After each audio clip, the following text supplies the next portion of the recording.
Эми бул мамлекетибизде президенттик орун бирөө эле. Бүгүнкү күндө урматтуу президентибиз Садыр Кожоевич иштеп атат. Жана ушул эгемендик алганыбыздан берки президенттердин арасынан мен ойлойм эң мындай бир результативдүү удачный иштеген президенттердин бири болуп атат. Эки жылдан кийин боло турган президенттик шайлоого мен ойлоймун урматтуу президентибиз Садыр Кожоевичтин барганга толук юридикалык укугу бар. Мен эч кандай президенттикке койбоймун, эч кандай президенттикке барбаймын. Мен толук ойдон Садыр Кожоевичту колдоп чыгам. Бул бир. Эми ал кишиден башка дагы кимди колдошубуз мүмкүн? Мына силер өзүңөр айткылачы, кимди колдой алабыз? Бекназаровду президент кылайлыбы?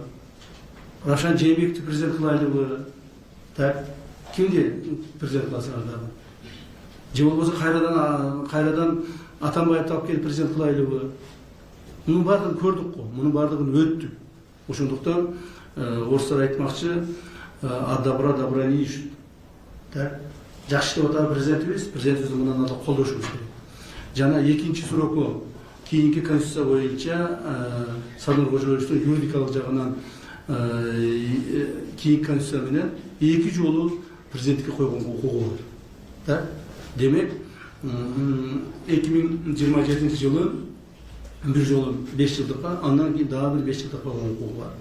Ушул убакыттарда биз толук бойдон президентибизди колдоп, ошол кишини колдогонго колдойбуз дейм да. Мен дагы бир жолу айтайын, мен эч кандай президентке койбойм.